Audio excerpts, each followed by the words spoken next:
नमस्कार विद्यार्थियों। पिछली क्लास में हमने पढ़ा कि शीत युद्ध की उत्पत्ति कैसे हुई, शीत युद्ध का अर्थ क्या है और शीत युद्ध के दौरान जो विश्व है वो दो गुटों में बटा हुआ था और दोनों गुट है वो अपने प्रभाव को बढ़ाने का प्रयास कर रहे थे। जहां अमेरिका ने अपने प्रभाव को बढ़ाने के लिए नाटो संगठन की स्थापना की, वहीं उसके जवाब में सोवियत संघ ने भी वार्सा पैक्ट की स्थापना की थी। यानी इन दोनों महाशक्तियों का ये जो ऐसी जो रणनीति अपनाई गई थी उसके पीछे कारण यही था कि दोनों जो महाशक्तियाँ वो एक दूसरे से आगे निकलने का प्रयास कर रही थी और यही प्रमुख शीत युद्ध का एक प्रमुख कारण था कि दोनों अमेरिका और सोवियत संघ का महाशक्ति बनने की होड़ में एक दूसरे के मुकाबले खड़ा होना, ये शीत युद्ध का प्रमुख कारण था।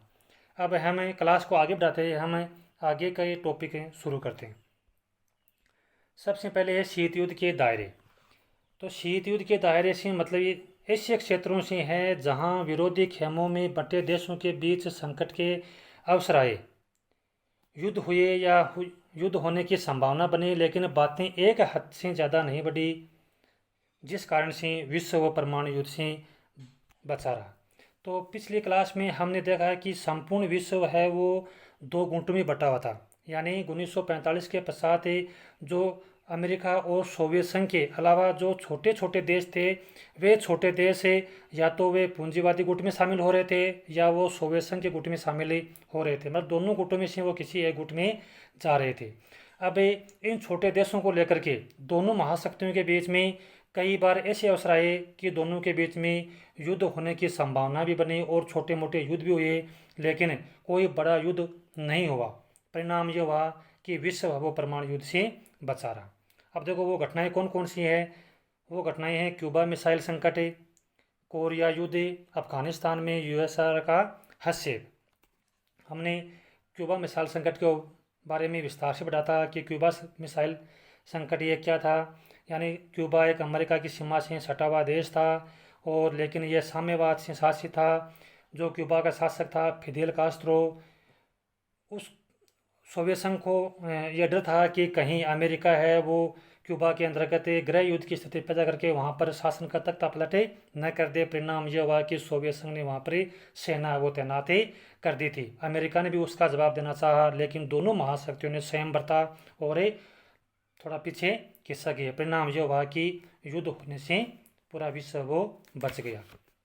इसी तरह से कोरिया युद्ध और अफगानिस्तान में यूएसएस का हस्तक्षेप, यानी ये जो सारी घटनाएं हैं वो शीत युद्ध के दायरे से संबंधित है, क्योंकि ये जो सारी घटनाएं घटी ये शीत युद्ध का जो समय है उसी समय में ये सारी घटनाएं घटी और दोनों महाशक्तियों ने इन इन मामलों में बहुत ज़्यादा रुचि दिखाई थी।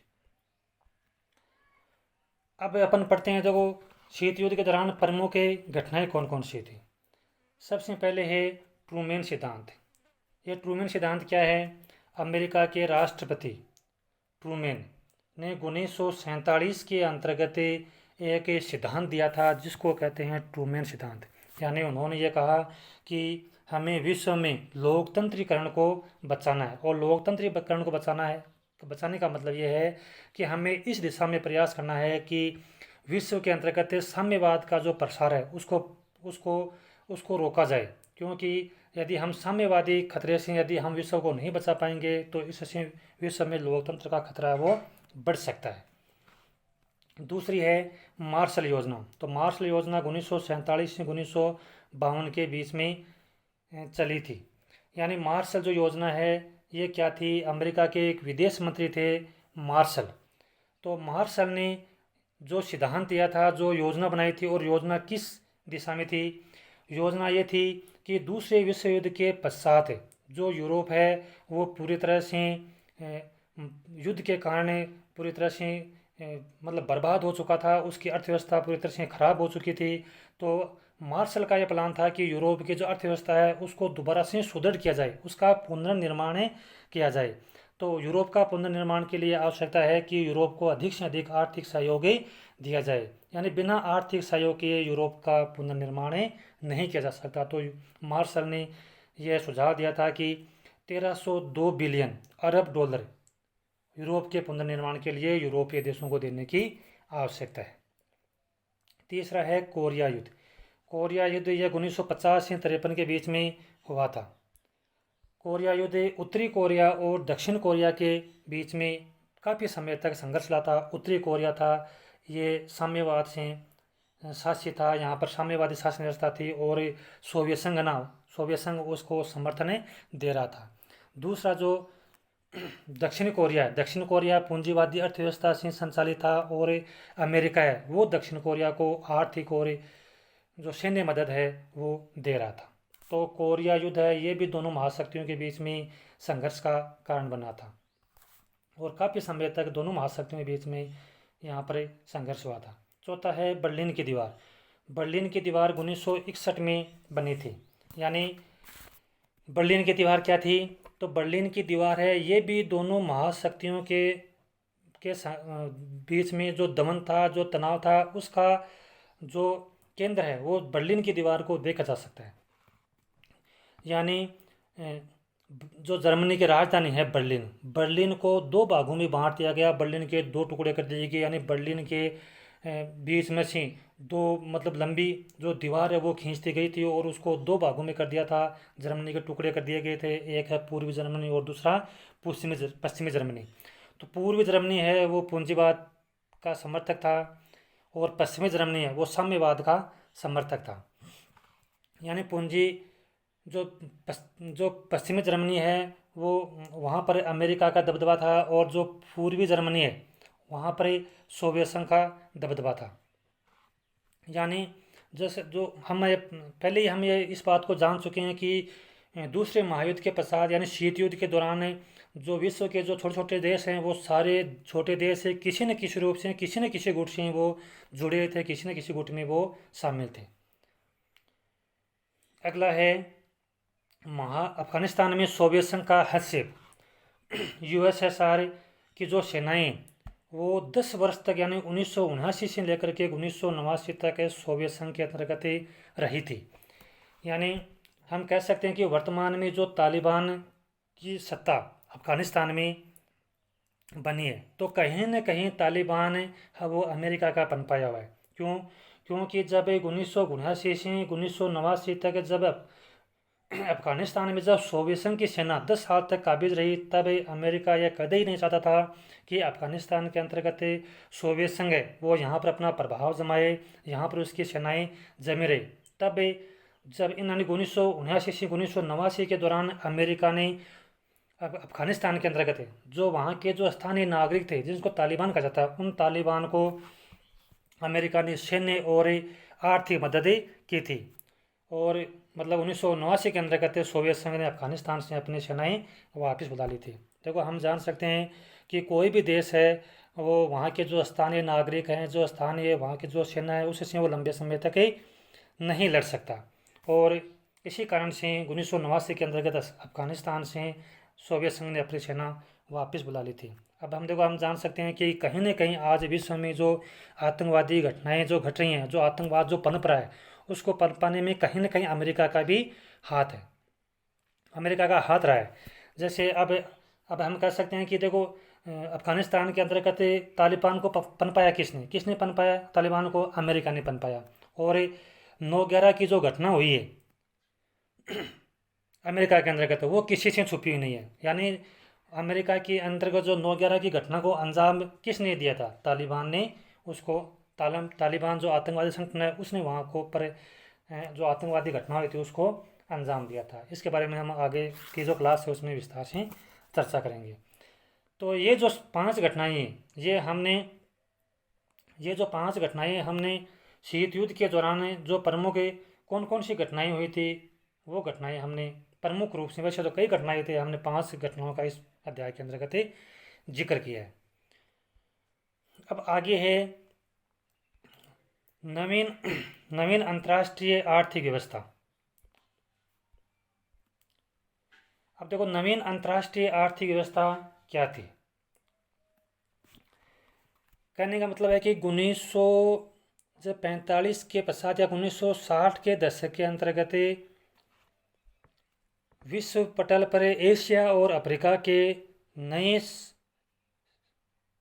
नए देशों का उदय हुआ और ये ऐसे देश थे जिनका जो मतलब किसी न किसी देश के उपनिवेश थे और लंबे समय से उपनिवेश रहने के पश्चात ये देश आज़ाद हुए थे।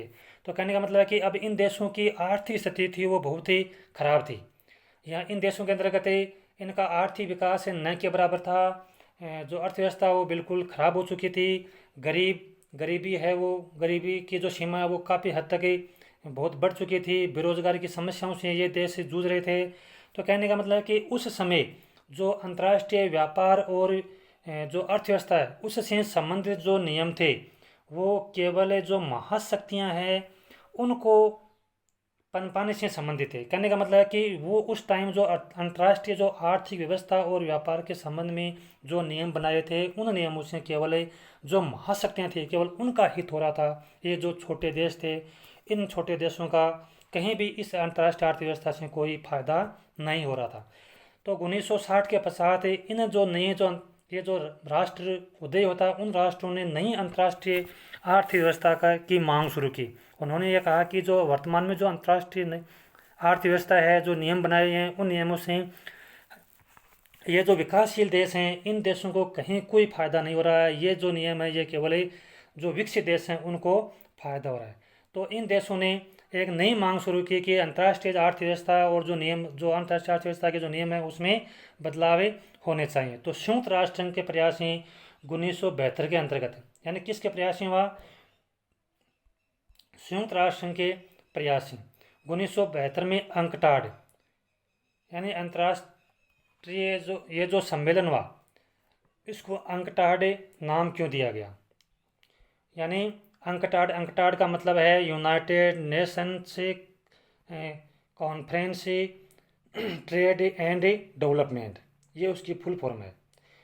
United Nations conference trade and development जिसको संक्षेप में अंकटाड सम्मेलन के नाम से जाना जाता है। तो ये जो अंकटाड सम्मेलन हुआ था इसके अंतर्गत वैश्विक व्यापार प्रणाली में सुधार हेतु सुझाव दिए गए थे कि वैश्विक व्यापार प्रणाली है उसमें सुधार किया जाए। और वैश्विक व्यापार प्रणाली का मतलब है कि व्यापार और विकास के जो नियम है उसमें सुधार होने चाहिए।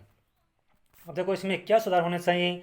इसमें पहला सुधार ये है कि जो अल्प विकसित देशों को अपने संसाधनों पर नियंत्रण प्राप्त होगा जिनका दोहन पश्चिमी के देश करते हैं। यानी कहने का मतलब है कि यानी पहले जो अंतर्राष्ट्रीय अर्थव्यवस्था थी इसके अंतर्गत जो मतलब ये जो सारे जो नव स्वतंत्र राष्ट्र हुए थे इनके ऊपर ये तो मात्र उन देशों के उपनिवेश थे और यहाँ के इन देशों के जो संसाधन थे इनका दोहन थे वो ये विकसित देश कर रहे थे।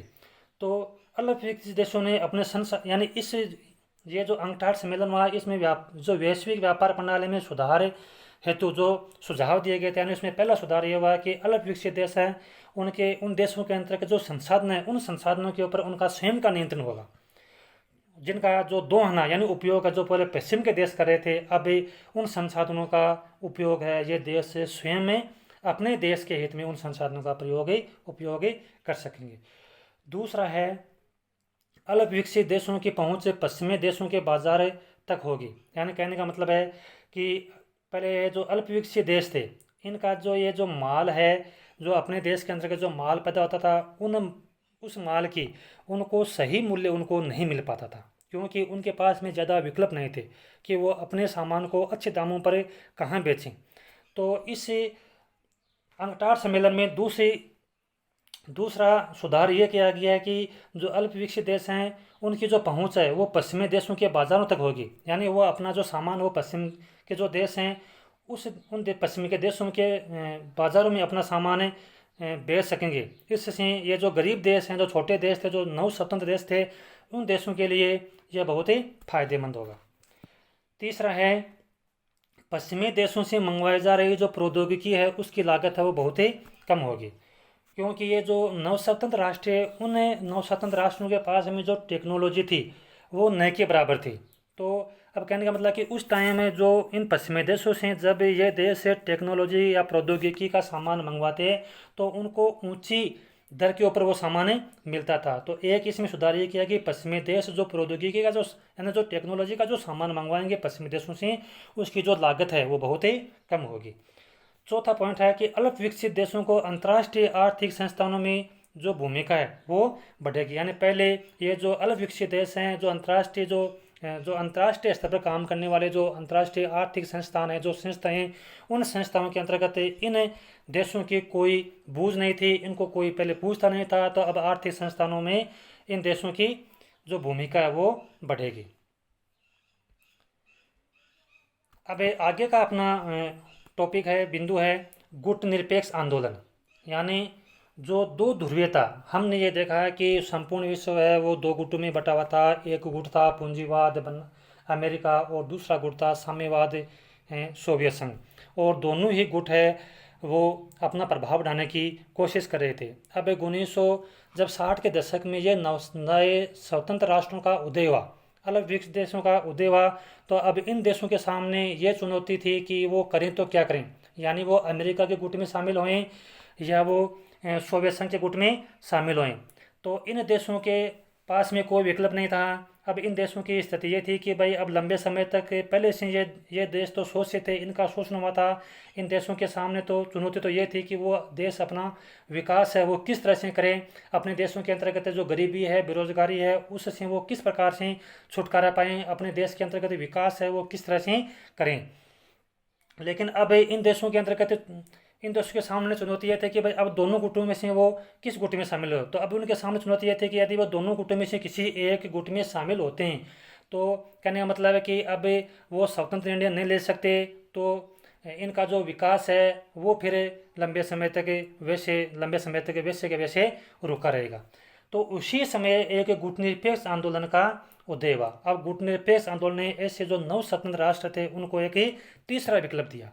तीसरा विकल्प का मतलब है कि पहले उनका जो एक विकल्प तो यह था कि वो पूंजीवादी खेमे में शामिल हो या वो साम्यवादी खेमे में शामिल हो या फिर वो क्या करें। तो अब इनको एक तीसरा विकल्प मिला कि वो गुटनिरपेक्ष आंदोलन में शामिल होकर के वो उन दोनों गुटों से दूर हो सकते हैं। अब देखो गुटनिरपेक्षता का अर्थ क्या है, दोनों गुटों से पृथक रहते हुए अपने स्वतंत्र विदेश नीति का पालन करना। यानी गुटनिरपेक्षता की नीति के अंतर्गत ये था कि भाई कोई देश ऐसा है जो उन दोनों गुटों से दूर रहते हुए अपने स्वतंत्र विदेश नीति का पालन भी कर सकता है। यानी वो अपने देश के लिए स्वतंत्र निर्णय ले सकता है, दोनों गुटों से अलग ही रह सकता है यदि वो गुटनिरपेक्ष आंदोलन में शामिल होता है, गुटनिरपेक्ष नीति का सदस्य बनता है। अब देखो गुटनिरपेक्ष जो नीति है उसका जन्म कैसे हुआ, उसका उदय कैसा है, कैसे इसकी शुरुआत कैसे हुई। तो देखो इस गुटनिरपेक्ष आंदोलन की जो शुरुआत है वो कहीं न कहीं, देखो इसमें जो ये 5 जो हमने नेताओं के नाम लिखे हैं, ये जो 5 कर्णधार हैं, इन कर्णधारों की ये जो गुटनिरपेक्षता नीति है जो इनकी ही देन है। और ये देखो 5 कर्णधार हैं वो कौन कौन है। सबसे पहले भारत के कौन थे, पंडित जवाहरलाल नेहरू। दूसरा है मिस्र के थे कर्नल नासिर। तीसरा है युगोस्लाविया के थे मार्शल टिटो। और चौथा है इंडोनेशिया के थे सुकर्णो। और 5वां है गाना, वामे एनकुरमा। यानी कहने का मतलब है कि ये जो 5 कर्णधार हैं, ये जो 5 नेता है, इन्होंने गुटनिरपेक्षता की नीति का उदय किया था, जन्म दिया था गुटनिरपेक्षता की नीति को। यानी इन 5 में से ये जो 3 हैं, 3 कौन है, भारत, मिस्र और युगोस्लाविया। यानी इन 3 नेताओं ने गुटनिरपेक्षता की नीति का उदय किया था, इसको जन्म दिया था, इस दिशा में इन्होंने काम किया था। तो ये जो 3 नेता हैं ये प्रमुख रूप से इस गुटनिरपेक्षता की नीति के जन्मदाता माने जाते हैं। बाद में ये जो 2 नेता हैं सुकर्णो और वामे एनकुरमा, इन्होंने इस नीति का जोरदार समर्थन किया था। तो सम्मिलित रूप से यदि हम देखें तो गुटनिरपेक्षता की जो नीति है ये इन 5 नेताओं की देन है। अब देखो ये जो गुटनिरपेक्षता की नीति है इसका जो पहला जो सम्मेलन है वो 1961 के अंतर्गत बेलग्रेड में हुआ था। अब देखो गुटनिरपेक्षता की नीति का जो उदय हुआ उसके पीछे क्या क्या कारण थे। पहला कारण है इन 5 के बीच सहयोग। यानी ये जो 5 देश हैं इनके बीच में सहयोग की नीति। कहने का मतलब है कि यदि ये 5 देश आपस में सहयोग नहीं करते तो गुटनिरपेक्षता की नीति का जन्म भी नहीं होता। दूसरा है शीत युद्ध का प्रसार और इसके बढ़ते हुए दायरे। दूसरा कारण है गुटनिरपेक्षता की नीति का जो कूटनीति जो नीति का जो उदय हुआ उसके पीछे दूसरा जो कारण हुआ है शीत युद्ध का प्रसार। यानी विश्व के अंतर्गत जैसे जैसे शीत युद्ध का प्रसार बढ़ता जा रहा था, इसके दायरे बढ़ते जा रहे थे, वैसे छोटे देशों के सामने समस्या खड़ी हो रही थी कि वो देश करें तो क्या करें। ऐसी स्थिति में उनको गुटनिरपेक्षता की नीति का एक विकल्प मिला। कहने का मतलब है कि यदि शीत युद्ध का यदि प्रसार नहीं होता तो गुटनिरपेक्षता की नीति का भी उदय नहीं होता। तीसरा है नव स्वतंत्र देशों का उदय। यानी उसी समय 1960 के दशक के अंतर्गत एशिया और अफ्रीका के अंतर्गत नव स्वतंत्र देशों का उदय हुआ। तो इन नव स्वतंत्र देशों के सामने चुनौती ये थी कि जब पूरा विश्व वो दो गुटों में बटा हुआ है, दो ध्रुवों में बटा हुआ है, तो ऐसी स्थिति में ये दोनों देश क्या करें, कहाँ जाएं, अपने देश के अंतर्गत विकास का वो किस प्रकार से वहाँ पर किस प्रकार का कैसा रास्ता अपनाए। तो ऐसी स्थिति में इन नवस्वतंत्र राष्ट्रों को, नव स्वतंत्र देशों को ये एक विकल्प मिला। कौन सा विकल्प मिला? गुटनिरपेक्षता की नीति का। हमने देखा कि गुटनिरपेक्षता का जो पहला सम्मेलन है वो 1961 में बेलग्रेड में हुआ, और जो 7वां सम्मेलन है वो 1983 के अंतर्गत नई दिल्ली में हुआ था, और इंदिरा गांधी ने इस सम्मेलन की अध्यक्षता की थी। वैसे तो देखो गुटनिरपेक्षता के कई सम्मेलन हो गए, लेकिन हमें 7वां सम्मेलन है वो थोड़ा महत्वपूर्ण मानते हैं क्योंकि ये हमारे भारत से संबंधित है। इसका आयोजन है वो नई दिल्ली में हुआ था। अब देखो भारत की गुटनिरपेक्षता की नीति की आलोचना यह है कि इसकी देखो दो आलोचना की गई हैं। एक तो है सिद्धांत विहीन नीति और दूसरी है अव्यवहारिक नीति। यानी भारत की जो गुटनिरपेक्षता की नीति है वो सिद्धांत विहीन नीति है। सिद्धांत विहीन कैसे कह सकते हैं कि भारत है वो गुटनिरपेक्षता की नीति का पूरी तरह से पालन नहीं कर पाया। यानी भारत ने गुटनिरपेक्षता की नीति का पूरी तरह से पालन नहीं किया। अब देखो हम जैसा कि हम जानते हैं कि जब अरब और इजराइल के बीच में संघर्ष हुआ तो भारत चाहकर भी इजराइल का पक्ष नहीं ले पाया। क्यों नहीं ले पाया? क्यों? भारत है वो अरब से, जो अरब देश हैं उनसे तेल आयात करता है, तो वो अरब देशों को वो नाराज़ी नहीं कर सकता था। ऐसी स्थिति में भारत है वो चाहकर भी जो इजराइल है उसका समर्थन नहीं कर सका। इसलिए भारत को नीति को सिद्धांत विहीन नीति, यानी वो भारत वो अपने जो सिद्धांत है यानी गुटनिरपेक्षता की नीति के जो सिद्धांत है उन सिद्धांतों के ऊपर भारत वो कायम नहीं रहा। दूसरी गुटनिरपेक्षता की नीति की आलोचना है अव्यवहारिक। यानी भारत की गुटनिरपेक्षता की नीति को अव्यवहारिक कहकर के भी आलोचना की जाती है। अव्यवहारिक नीति कैसे? क्योंकि भारत ने यह कहा था कि भाई हमें ये जो गुटनिरपेक्षता की नीति को जन्म दिया है, गुटनिरपेक्षता की नीति को अपनाया है, तो इसके पीछे कारण है कि हम दोनों गुटों से पृथक रहेंगे। लेकिन भारत ने 1971 के अंतर्गत अपनी इस नीति का परित्याग करते हुए 1971 में सोवियत संघ के साथ 20 वर्षीय एक मैत्री संधि पर हस्ताक्षर किए। तो भारत ने भी इस संधि के हस्ताक्षर करने के पीछे यह तर्क दिया कि भाई 1971 के अंतर्गत भारत और बांग्लादेश के बीच में युद्ध होने के कारण भारत को सैन्य हथियार, टेक्नोलॉजी का सामान और सैन्य शक्ति की आवश्यकता है। ऐसी स्थिति में हमारी यह मजबूरी है कि हमें सोवियत संघ के साथ मैत्रीपूर्ण संधि करके उनसे टेक्नोलॉजी का सामान और सैन्य हथियार वो प्राप्त करें और अपनी स्थिति को मजबूत करें। तो भारत की गुटनिरपेक्षता की नीति की आलोचना वो दो तरह से की जाती है, सिद्धांत विहीन नीति और अव्यवहारिक नीति।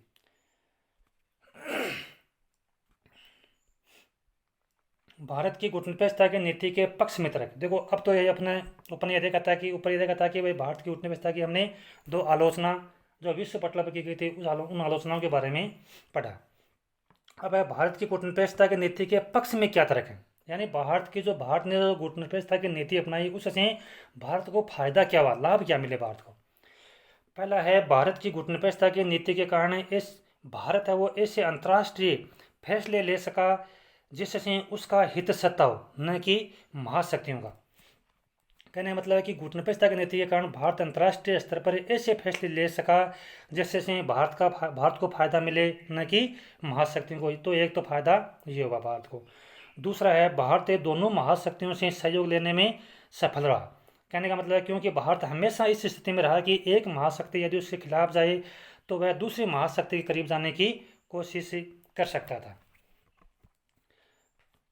यानी एक महाशक्ति यदि उसकी भारत की जो अपने बात रखता है यदि उसकी वो अनदेखा करे, भारत की बात को सुने नहीं, तो भारत के पास में विकल्प था कि वो दूसरी महाशक्ति की ओर अपना रुख ही कर सकता था, उसके करीब जा सकता था।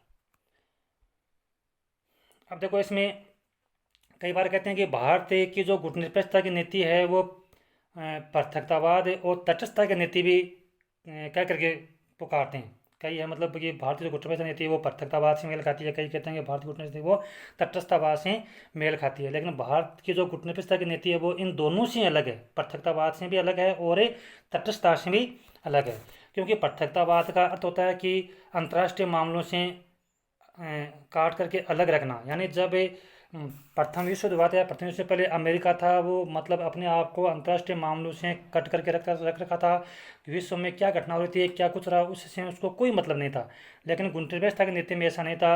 हालांकि भारत और गुटनिरपेक्षता की नीति को अपना रहा था, लेकिन फिर भी यदि अंतर्राष्ट्रीय मामलों में जहाँ कहीं दो देशों के बीच में तनाव की स्थिति बनी, ऐसी स्थिति में भारत ने ऐसे मामलों में रुचि दिखाई और उस तनाव को दूर करने में भी सफलता प्राप्त की। दूसरा है तटस्थता।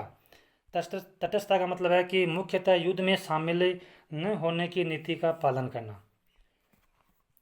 तटस्थता का होता है मुख्यतः युद्ध में शामिल न होने की नीति का पालन करना। लेकिन भारत ने जहाँ कहीं भी कोई दो देशों के बीच में जहाँ कहीं भी तनाव की स्थिति बनी, तो ऐसी स्थिति में भारत ने उन देशों के बीच में सहयोग को बढ़ावा देने का भी प्रयास किया था। इस प्रकार हम कह सकते हैं कि जो गुटनिरपेक्षता की नीति है वो पृथकतावाद और तटस्थतावाद दोनों से अलग है, दोनों से मेल नहीं खाती। अब देखो, एक अपना एक पॉइंट पीछे रह गया था, अवरोध और रोक और संतुलन का सिद्धांत क्या है। यानी अवरोध किसे कहते हैं, परीक्षा में कई बार पूछा जाता है कि अवरोध से क्या तात्पर्य है। तो अवरोध अर्थात रोक व संतुलन का सिद्धांत। यानी घातक हथियार संपन्न शक्तियां आपस में युद्ध करने से डरती है, परिणाम जो होता है कि युद्ध रुकता है। यानी घातक हथियार संपन्न जो शक्तियां वो आपस में युद्ध करने से डरती है, परिणाम जो होता है कि युद्ध रुकता है। अब देखो, हमने ये देखा कि भाई जब दो महाशक्तियां हैं, और हमने देखा कि जब दो महाशक्तियां अमेरिका और सोवियत संघ थी, और दोनों महाशक्तियां इतनी शक्तिशाली थी कि यह निर्णय करना कठिन हो रहा था कि दोनों महाशक्तियों में शक्तिशाली कौन सी है। यानी दोनों महाशक्तियों के पास में इतने विध्वंसक हथियार थे, और दोनों को यह पता था कि यदि वो एक दूसरे पर आक्रमण करते हैं या एक दूसरे पर आक्रमण करने की पहल भी करते हैं, तो दूसरी जो महाशक्ति है उसके पास में इतने हथियार है, इतने उसके पास में सैन्य शक्ति है कि वो उसको बर्बाद कर सकता है। यदि कोई महाशक्ति यदि आक्रमण करने की पहल भी करता है, यदि वो मौका देखे कि भाई मौका पा करके मैं उसके ऊपर आक्रमण करके उसको बर्बाद कर दूं, लेकिन ऐसा नहीं था। मैं कहने का मतलब कि दोनों महाशक्तियों के ये को यह शंका थी, यह शक था कि यदि वो दूसरी महाशक्ति के ऊपर आक्रमण करता है, हमला करता है, तो उसके पास में इतने हथियार है कि वो उसको बर्बाद कर सकता है, उसका भी वो विनाश कर सकता है। तो ऐसी जो स्थिति बनी, ऐसी स्थिति बनने से जो दोनों महाशक्तियों के बीच में सीधा युद्ध नहीं हुआ। यानी तभी तो दोनों महाशक्तियों के बीच में शीत युद्ध चल रहा था। उनके बीच में खुले मैदान में या सैन्य हथियारों या परमाणु से युद्ध क्यों नहीं हुआ, उसके पीछे यही कारण था कि दोनों महाशक्तियाँ इतनी शक्तिशाली थी कि वो दोनों आपस में युद्ध करने से डरती थी। इसी को कहते हैं अवरोध या रोक व संतुलन का सिद्धांत। तो विद्यार्थियों, मैं आशा करता हूँ कि आपको मेरा वीडियो बहुत अच्छा लगा होगा, आपको अच्छी तरह से समझ में आया होगा। और आगे की मेरी जो भी वीडियो का यदि आप हाथों हाथ तुरंत यदि आप उसका नोटिफिकेशन पाना चाहते हैं, तो आपसे मेरा निवेदन है कि आप मेरे वीडियो को लाइक करें, ज़्यादा से ज़्यादा शेयर करें और मेरे वीडियो को सब्सक्राइब करना ना भूलें। जय हिंद, जय